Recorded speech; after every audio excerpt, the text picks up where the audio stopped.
मुझे हमेशा हैरानी होती है जब मैं पढ़ता हूँ वो धूलकर नैन वाली, मेरे ख्याल से फैज़ू भाई ने रेफ़रेंस दिया था। वो कहानी पढ़ के आपको लगता ही नहीं कि ये किसी या अल्लाह या क्रिएटर ऑफ द यूनिवर्स ने लिखी होगी ऐसी बात। अगर आपको इसकी जानकारी नहीं है तो फैज़ू भाई दोबारा बता सकते हैं हमें। जी, जी, वो इसका जो रेफ़रेंस है मूसा सेरेंटेनियो ने दिया था।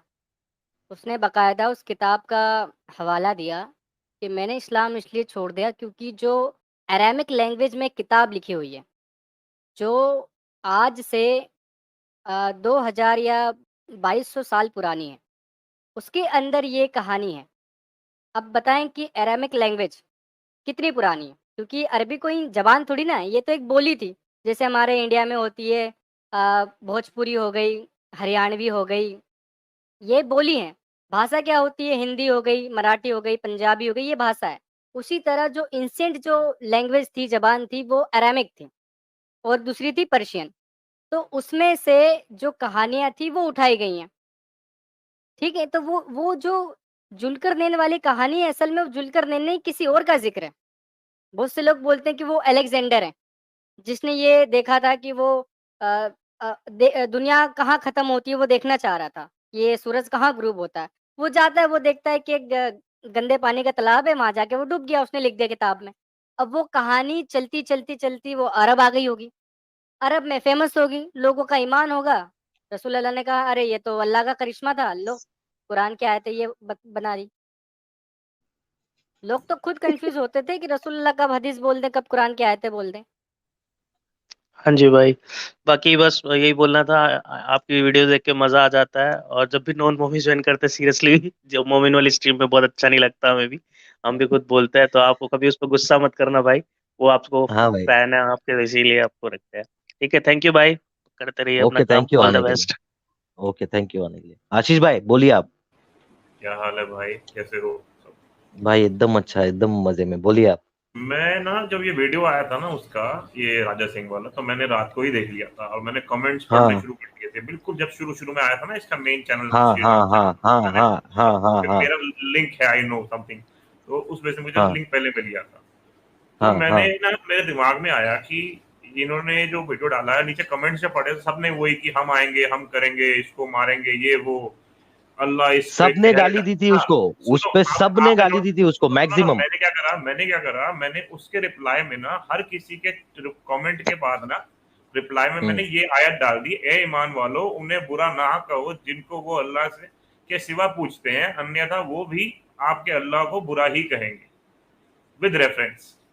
तो हम्म। किसी का रिप्लाई नहीं आया आगे से, समझ आ गया? मतलब दे डोंट इवन नो कि जिस बंदे ने गाली दी है या बुरा बोला भी, पहली बात तो उसने गाली नहीं दी, कुछ भी नहीं बोला।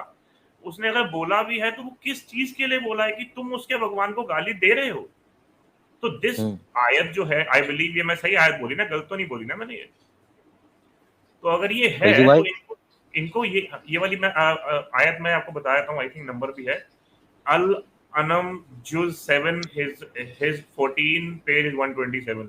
मैंने एडम का दिखाया था, मैंने स्क्रीनशॉट दिया था बहुत पहले। अच्छा। तो ये आयत से इनको शांति नहीं मिलता कि हमने गलती किया और हमारे भगवान की बेइज्जती हुई, तो हमें अब चुप रहना चाहिए, क्योंकि इस बुक के हिसाब से मतलब इस आयत के हिसाब से तो इनको चुप रहना चाहिए। तो इसके बाद इन्होंने कमेंट पे भी मुझे कुछ नहीं लिखा। आधे बंदों को शायद समझ नहीं आया मेरा कंटेक्स्ट क्या था, तो आमीन आमीन लिख रहे थे आगे। उनको समझ नहीं आया मैं किस नहीं कंटेक्स्ट नहीं, में मैंने बोल रहा मैंने देखी थी ना वीडियो, तो नीचे जितने कमेंट्स थे ना सब एकदम भद्दे भद्दे, और सब लोगों ने सिर्फ गाली लिखी थी। सब मोमिन गए थे और सब मोमिनों ने सिर्फ गाली लिखी थी। हूँ। हाँ। अच्छा एक चीज और इसी बात से मुझे आपसे थोड़ी बहुत जी चीजें पूछनी थी। हाँ, मिल गई ये आयत आपको? आयत के बारे में हाँ, ये आयत का पता है क्या मसला है? जब रसूल अल्लाह मक्का में दीन इस्लाम की दावत देते थे, तो बुतों को उल्टा-सीधा कहना है कि ये तुम्हारे बुत क्या कर सकते हैं? जिन्हें तुमने खुद अपने हाथों से बनाया, ये पत्थर के हैं, ये तुम्हारी मदद नहीं कर सकते, तुम इनकी परस्तिश क्यों करते हो? और रसूल अल्लाह कई बार गाली-गलौज भी करते थे। तो एक बार क्या हुआ कि जो मक्का के जो कुछ लोग थे, वो अबू तालिब के पास गए शिकायत लेके। तब मजबूरी में रसूल अल्लाह ने कह दिया कि ए ईमान वालों यानी मेरे साथियों, मेरे कंपेनियंस, अगर तुम इन लोगों के खुदाओं को बुरा भला कहोगे तो बदले में ये अल्लाह को भी कहेंगे, इसलिए तुम इनके खुदाओं को कुछ मत कहो। अब वो वहां पर मसला था मजबूरी का, समझे? तो अभी जो हिंदुस्तान में हालात है, अगर कोई सुन लेता है किसी नॉन मुस्लिम की बात, तो वो हुजूर की सुन्नत पे अमल कर रहा है। क्यों? अभी थोड़ी मजबूरी है ना, हिंदुस्तान का समझ माहौल गया। गर्म है, समझ रहे हो? लेकिन बाद में अगर आप पाकिस्तान जैसे मुल्क में हो तो वो सूरह तौबा की आयत है 29 कि जहाँ काफिर मिले उनसे जंग करो, और यहाँ तक कि वो जजिया दें, जलील होके दें, और हमेशा छोटे बन के रहें। फिर आपकी कोई हैसियत नहीं कि आप गुस्ताखी कर दो। सही बात है भाई। हम्म। ठीक है सर आशीष भाई, आने के लिए एक थैंक यू वेरी मच। चीज और मेरे भाई, छोटे से क्वेश्चन, छोटे हाँ क्वेश्चन इकट्ठे करके लाया हूँ, छोटे छोटे, ज्यादा नहीं बड़े। बोलो बोलो। तो अब अल्लाह बोलता है we are the worst of creatures, right, in a way who is काफिर। तो Yes. वर्स्ट ऑफ क्रीचर्स बनाया किसने? भगवान ने। So that means God creates imperfect stuff also. यार देखे ना, आप लॉजिक क्यों लगाते हो इस्लाम में? मैंने, अरे वो बोलते हैं ना दुनिया परफेक्ट बनाई है भगवान ने, पूरा टाइम, उनके भगवान ने पूरा टाइम लिया, 6 दिन लिए इसको बनाने के लिए, तो काफिरों को बनाने के लिए भी टाइम लिया होगा। तो अब वो इतने बुरे कैसे बना दिए जब he is a perfect God? Why is he creating those people who are not perfect, अगर वो नहीं, परफेक्ट एक्चुअली भगवान है? इसमें एक और अकीदा है। इसमें अकीदा ये है कि हर इंसान काफिर पैदा नहीं होता, वो पैदा मुस्लिम होता है। पता है आपको? अगर नॉन मुस्लिम हो तो एक्चुअल में आप एक्स मुस्लिम हो, क्योंकि आप पैदा तो मुसलमान हुए थे, बाद में आपने कुफ्र किया है, समझ रहे हो? हाँ तो ऐसा कुरान अल्लाह में ने आपको ऐसा, मुसलमान ही पैदा किया था। तो हाँ मैं तो भी ऐसा बनाऊं कुरान, चैनल, एक्स मुस्लिम चैनल बनाओ, एक्स मुस्लिम वाला अपना चैनल। हाँ भाई इस फैजू भाई ये तो कुरान बोलता है ना भाई, अगर अल्लाह मुसलमान पैदा करता तो खतना करके ही भेज देता ऊपर से भाई। अरे खतना का जिक्र ही नहीं है ना कुरान में, अल्लाह को पता नहीं है, ये तो इब्राहिम की सुन्नत है ये तो। पता चलो ऊपर गए, भगवान बोले ये क्या कर लिया तुम लोगों ने, मैं तो सही सलामत भेजा था, ये क्या करके आए हो? ऐसे फिर देखिए अल्लाह का मूड चेंज हो सकता है वैसे। कभी भी कुरान में चेंज हो अल्लाह ताला सकता है। खुद फरमाते हैं कि हम अपनी आयतों को बदल कर और अच्छी और नई आयतें ले आते हैं।